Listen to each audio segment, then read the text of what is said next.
Ethan Calder never considered himself dramatic or sentimental, at least not the way people in movies were. As a lead systems architect for offshore security installations, he lived inside a world of precise calculations, pressure thresholds, emergency redundancies, and risk models. Every decision he made could prevent a catastrophe miles out in the ocean. Responsibility wasn't a concept for him, it was oxygen. His wife, Serena Vale, understood art better than she ever understood him. She ran a boutique gallery in the heart of Asheville, full of neon-tinted canvases, ceramic abstractions, and experimental pieces Ethan never pretended to interpret correctly. Serena had always joked that Ethan lived in straight lines while she lived in spirals. He had laughed because it seemed charming then. They'd met 7 years ago at a mountain charity retreat. Ethan attended as a guest speaker on environmental safety. Serena curated an auction. Somehow, between his awkward sincerity and her effortless glow, they had clicked. 8 months later, they were married. For a while, everything felt weightless. Road trips through the Carolinas, wine tastings in small towns, slow Sunday mornings where Serena would sketch him while he pretended not to notice. The first years were easy, but careers have a way of changing people. Serena's ascent began with a single collaboration, a Detroit-born conceptual painter with a cult following named Jalen Shore. His art had teeth, raw edges, dark themes. Serena loved the intensity of it, the way people gasped walking into her gallery's new exhibit. The attention poured over her like warm light. She thrived. Ethan, on the other hand, drowned in deadlines and emergency calls at ungodly hours. Offshore rigs didn't wait for personal lives to stabilize. He would come home exhausted, smelling of salt and steel, sometimes too tired to speak. Serena, meanwhile, was always rushing somewhere. Meetings, showings, dinners with clients. It started small. A complaint here. A sigh there. A quiet accusation over a cold dinner. "You're never really here, Ethan." He apologized. He tried harder. But Serena's resentment grew like mold, silent, spreading, feeding on untouched corners of their life. Then one evening she stood in the doorway of their loft, suitcase at her feet, eyes unfocused, like she'd rehearsed the speech too many times. "I think we need space," she said. 2 weeks, just to figure out if we're still us." Ethan felt something slip inside him. Not snap, just loosen, like a bolt coming undone. He asked her why. She said she didn't know. He asked if there was someone else. She said no, too quickly. He asked if this was really what she wanted. She said she needed clarity, independence, air, as though he was suffocating her by simply existing. Ethan could have fought, but the exhaustion in her voice flattened him. So he nodded. Because what else do you do when the person you love asks for distance? You give it, even if every instinct screams that something is wrong. Serena packed fast, barely touching anything that had emotional weight. She left behind their wedding photos, her favorite blanket, even the houseplant she'd named. She took only clothes, makeup, and her tablet, the device she used for all her gallery work. She moved into a modern apartment downtown. Steel, glass, and sharp corners, a place that looked like it had no room for memories. Ethan didn't sleep that night, or the next. He wandered the loft in darkness, replaying the moment frame by frame. He tried to be rational. Engineers always tried, but logic failed in the face of heartbreak. The next morning he requested 2 weeks of vacation. His boss, who had seen men collapse under far less pressure, looked at him carefully before approving it. "Sort yourself out, Calder," he warned. "Come back whole." Ethan promised he would. He wasn't sure it was true. But everything crystallized the moment his phone buzzed with a notification. Serena had posted a photo. And not just any photo. She stood beside Jalen Shore, too close, too comfortable, her hand on his shoulder. Both of them laughing like the world had bent itself around their joy. The caption was vague, a string of poetic cliches about creative rebirth and finding one's voice, but the comments told the real story. "Love the chemistry. Power couple energy. Serena, you two look amazing together." Ethan stared until the screen blurred. So that's what air meant. That's what space meant. That's what 2 weeks meant. She hadn't been searching for herself. She'd been searching for someone else's bed, and she'd found it. But what Serena didn't know, what she could never have predicted, was that Ethan Calder wasn't a man who shattered. He was a man who recalculated, a man who adapted, a man who rebuilt systems designed to withstand storms. And now, he was walking straight into one. Ethan had always believed that pain made people slower, duller, less capable. But this time pain sharpened him. It sliced through the fog and left his mind painfully, brutally clear.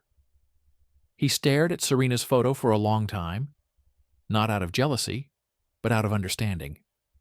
Understanding exactly what had happened. Serena didn't need 2 weeks to find herself. She needed 2 days to make her new relationship public. His phone buzzed again, comments, tags, reposts. Her gallery followers adored the pairing. Art bloggers praised the synergy between muse and creator. Even Jalen himself commented, "Magic happens when the right souls cross paths." Ethan felt something cold and mechanical click inside his chest, the same way it did on offshore platforms when a system triggered crisis mode. He wasn't in a marriage anymore. He was in an operation, and operations needed precision. He closed the photo, opened a new tab, and started researching. Not Serena. No. He knew her well enough. What he wanted to understand was Jalen Shore. Who he was, where his money came from, why someone like Serena would cling to him so quickly, so desperately. A pattern emerged. Jalen's name was attached to several galleries across the country. Almost all of them had unusual financial swings. Sudden spikes, sudden losses. Exhibitions that cost far more than they should. Deals that made no sense on paper. Then came the articles. Small ones. Overlooked by most readers. A gallery in Cincinnati that quietly shut down after tax irregularities. A Chicago exhibit that closed halfway due to unforeseen legal issues. A Detroit space linked to a donor who had gone bankrupt under suspicious circumstances.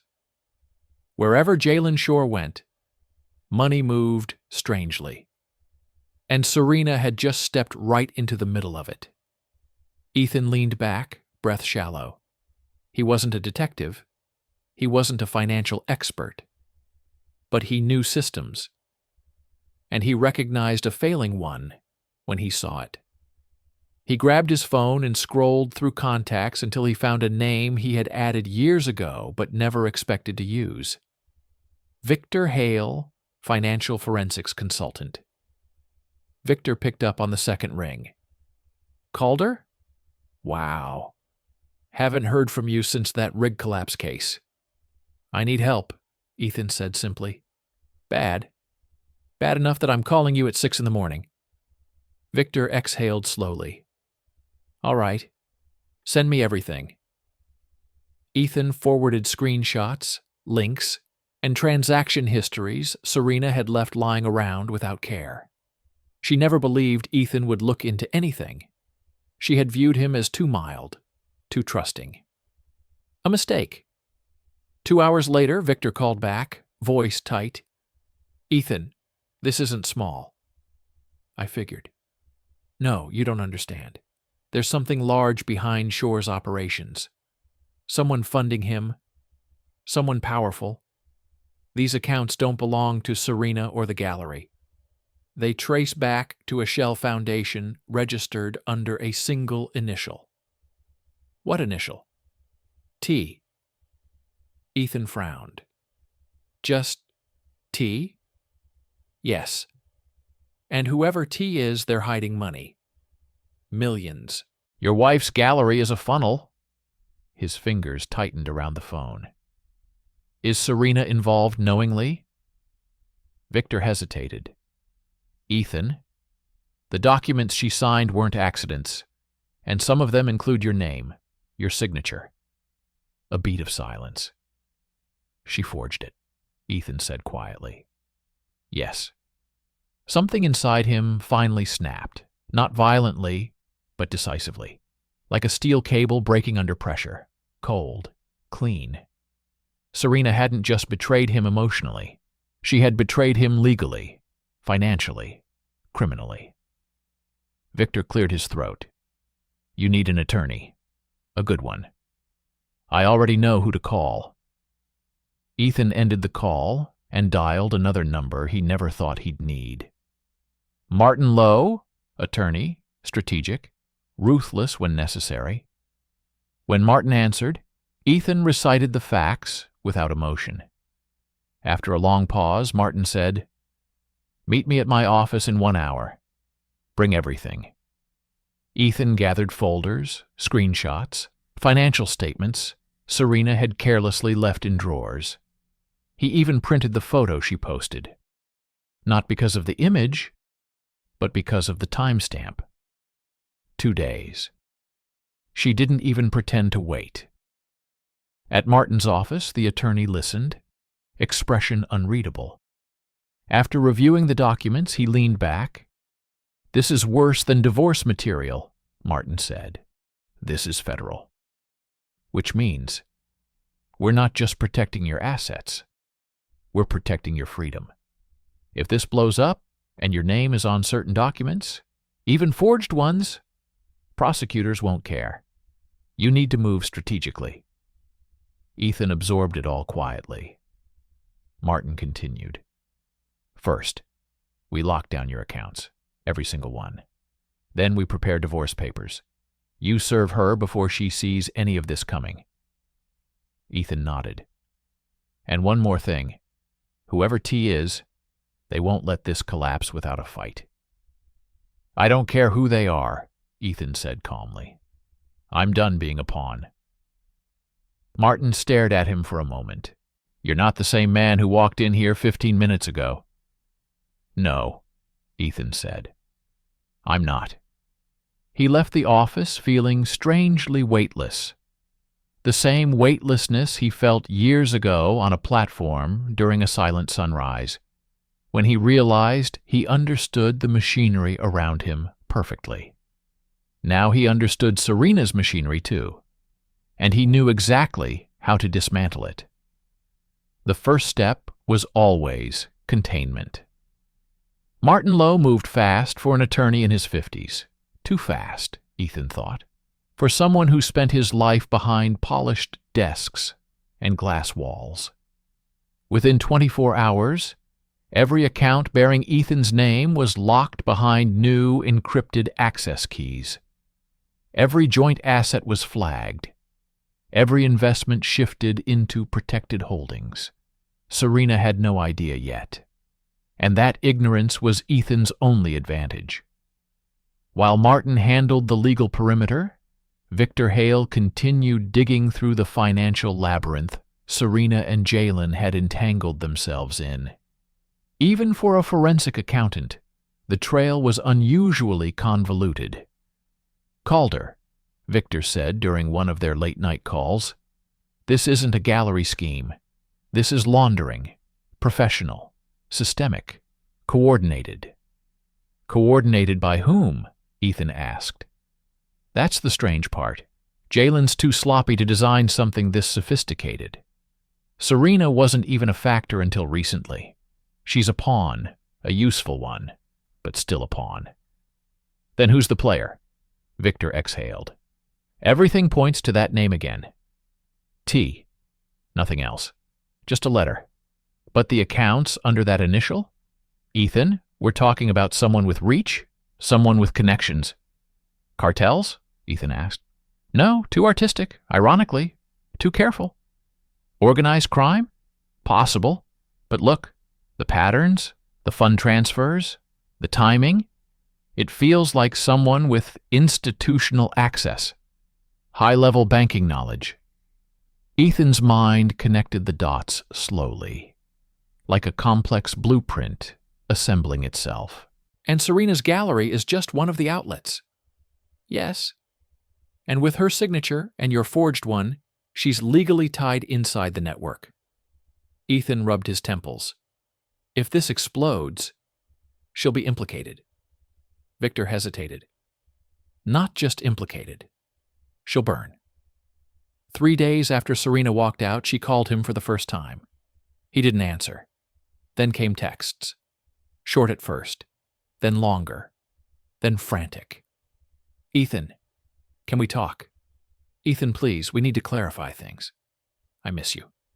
This separation is harder than I thought. Please, can we meet? Just for an hour. Ethan stared at the messages without emotion. Martin's words echoed, do not respond. Anything you say becomes leverage. Meanwhile, Serena continued posting photos of exhibits, lights, champagne glasses. Her face was bright, but her eyes, once Ethan's favorite thing about her, looked tired and glassy. He didn't care. Not anymore. He was already 20 steps ahead of her. Then came the turning point. Victor called him at dawn, again. Ethan answered immediately. I found something, Victor said, voice strained. Something Serena probably doesn't even know. Go on. One of the accounts tied to her gallery used internal codes belonging to the Blackwell Foundation. Ethan froze. The banking family? He asked carefully. Yes. The same one that runs half the financial infrastructure on the East Coast. Old money. Powerful money. What's the connection? There's only one person in the Blackwell line who matches the pattern we've seen. Secrecy, offshore structures, private investments, art acquisitions. Who? Victor paused. Tessa Blackwell. Ethan felt a chill run down his spine. Tessa Blackwell, the enigmatic heiress who disappeared from the public eye 2 years ago after rumors surrounding a massive tax discrepancy. No one had seen her in public since. Whispers said she traveled under aliases. Others said she controlled a shadow network of art-based money funnels. Now Victor believed she was the elusive T. And Jalen works for her, Victor added. Or with her, which means Serena, intentionally or not, is in their ecosystem. What's their endgame? Ethan asked. That's the bad news. It looks like they were planning to transfer your marital home into a trust controlled by Tessa. Your wife signed the preliminary paperwork, using your forged signature. Ethan stood up so suddenly his chair scraped against the floor. They tried to steal my home? Not just your home, your financial identity. Something inside Ethan hardened. Something deep, immovable, lethal in its calm. This ends now, he said quietly. Martin decided they needed to provoke movement from Serena's side, expose the network by forcing them to act too quickly. We served the divorce papers at her gallery, Martin explained, in front of clients, employees, everyone. A shock like that destabilizes the network. People panic. They make mistakes. And mistakes lead to evidence, Ethan said. Martin nodded. Exactly. The next morning, Serena was standing in her gallery, wearing a dress that shimmered like liquid gold. Her lips parted when she saw Ethan walk in with Martin and an assistant, carrying a packet of documents. "Ethan, what are you doing here? I thought—" Her sentence died the moment Martin handed her the envelope. Her hands trembled. "Divorce papers?" "Yes," Ethan said simply. Her face twisted in confusion, then fear, then anger. "You can't just—" "Ethan, listen to me. You don't understand." "I understand more than you think." She tried stepping closer, lowering her voice. "Please, can we talk in private? Just 5 minutes?" "No," Ethan said. "Everything stays public." The room went silent. Jalen Shore appeared from behind a curtain, pale, nervous. "What's going on?"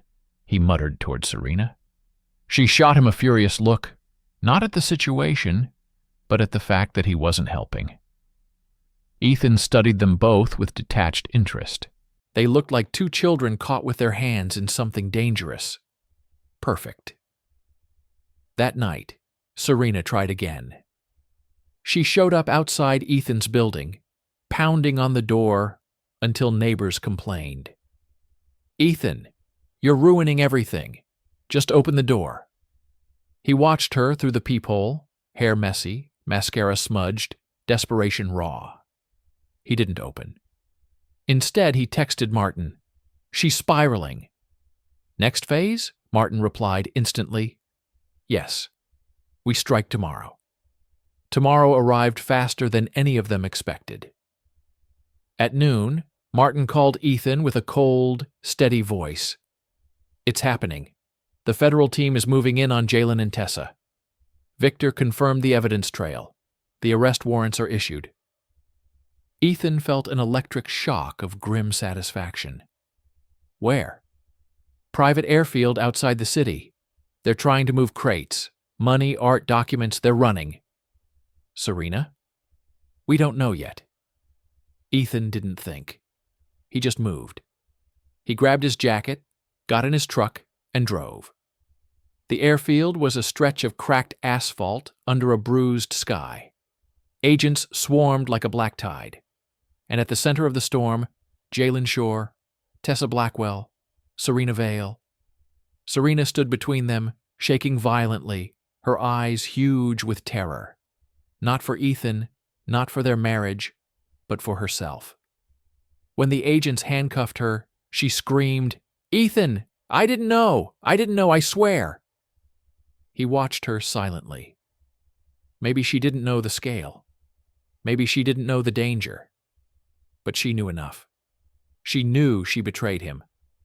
She knew she walked into another man's bed. And she knew she forged his name. Ignorance wasn't innocence. Her voice cracked as she was pulled toward the police vehicles. "Ethan, please, help me, say something." He finally did. Just one sentence. "You wanted freedom, Serena." He met her eyes, empty of love now, filled with cold truth. "Well," Ethan said quietly, "this is what real freedom looks like." The agents closed the door. The car drove away, and Ethan Calder stood alone on that airfield, breathing for the first time in weeks. The storm didn't pass immediately. Scandals never dissolve cleanly. They unravel in fragments, like torn paper drifting in the wind. For weeks after the arrests, Ethan's world existed in a strange half-light between chaos and quiet. Reporters called. Investigators called.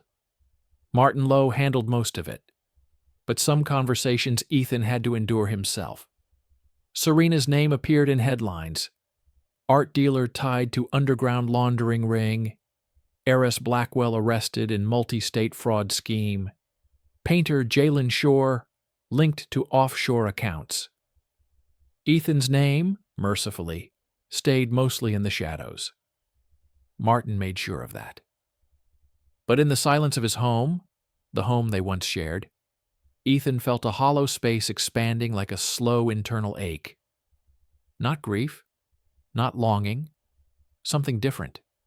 Detachment. a strange, foreign freedom. It wasn't until the divorce papers arrived, stamped and sealed, that Ethan finally exhaled. Serena Vale was no longer his wife, no longer his responsibility, no longer someone whose storms he had to navigate. She attempted to negotiate through her attorney, plea deals, statements, bargains, but none of it mattered. Ethan didn't need revenge. He didn't need her punished. He just needed her gone. And she was. Serena eventually accepted a deal. She testified against Jalen and Tessa Blackwell. Her sentence was reduced. She wouldn't spend life in prison, not even close, but she lost everything she once glittered with. Fame, prestige, galleries, influence. She moved to Miami under supervision, far from the world she burned to the ground. Ethan didn't think of her again. Not with anger, not with nostalgia, not with anything. She had become a closed chapter, ash, not memory. Ethan returned to work. The offshore rig systems didn't care about broken marriages or criminal networks. They cared about precision, vigilance, responsibility, the things Ethan excelled at. His colleagues welcomed him back quietly, respectfully.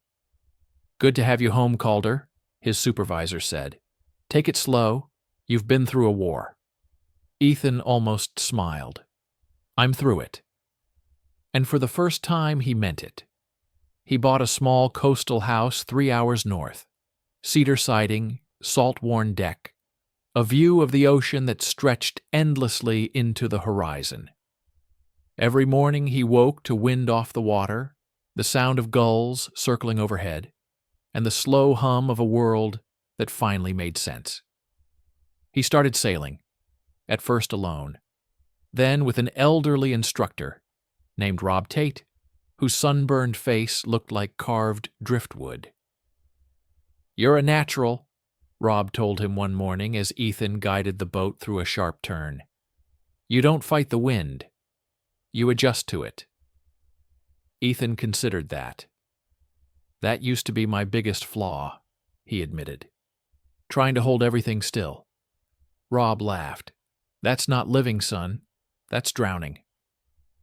Months passed. The investigation wrapped. Jalen Shore broke down first, trading every secret he had in exchange for a reduced sentence. Tessa Blackwell, cold as glass, fought her case with an army of lawyers, but the evidence assembled by Victor and Martin was ironclad. She went down hard. Her empire collapsed. The Blackwell family disavowed her. And Ethan watched the final verdict on the news in his small living room, the blue glow of the TV flickering against the ocean through his window. When the judge read the sentence, Ethan didn't cheer, didn't smile. He simply closed his eyes. Closure, not triumph, not victory, just release. One evening, after a long day on the water, Ethan sat on his deck with a cup of coffee when Victor Hale called.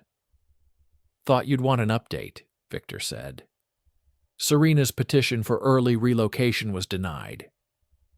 Ethan nodded to himself. "Good. You're handling this remarkably well." I let go. Victor paused. "Not many people manage that." Ethan watched the sunset bleed red across the horizon. "I spent years trying to hold someone who didn't want to be held. I spent months trying to understand why she left when the truth was simple." "What truth?" Ethan's voice was calm, steady, unburdened. "She didn't break me. She freed me." The message hit Victor harder than Ethan expected. "It suits you," Victor said finally. "This new life." "It's not new," Ethan replied. "It's the one I should have had." Weeks later, Rob introduced Ethan to a small sailing community. They welcomed him easily, not because of his money, not because of his status, but because he showed up at sunrise, helped repair ropes and rigging without being asked, and listened more than he spoke. He made friends, real ones. On weekends, he volunteered with the rescue crew that patrolled the coastline. He learned to tie knots blindfolded, to read water currents, to navigate storms. Life became simple, honest, his, and yet, some nights, when the air was cold and the waves slammed against the cliffs, he allowed himself to reflect, not on Serena, not on the betrayal, but on the man he used to be. A man terrified of change, a man who mistook devotion for self-erasure, a man who clung to a sinking ship out of love, loyalty, and misplaced hope. He was not that man anymore. He didn't hate the past. He didn't regret it. He simply accepted it. Pain had been a teacher. Freedom had been the lesson. One evening, Rob asked him an unexpected question. "You ever think about starting over? With someone new?" Ethan took a slow breath, watching gulls streak across the fading sky. "Maybe someday," he said. "But I'm not rushing." Rob chuckled. "Fair enough. Just remember, you deserve someone who sails with you, not someone who drills holes in your boat." Ethan laughed. A real, unrestrained laugh he hadn't heard from himself in years. He raised his cup of coffee toward the open sea. "To freedom," he murmured. "To finally learning how to breathe." And as the wind lifted, carrying the scent of salt and distant rain, Ethan Calder felt the profound truth settle into his bones. He didn't just survive betrayal. He rebuilt himself from it. He created a life Serena could never understand. A life unshackled, unburdened, undeniably his own. A life where love would never again be confusion or sacrifice or fear. Only clarity, only strength, only freedom. Real freedom.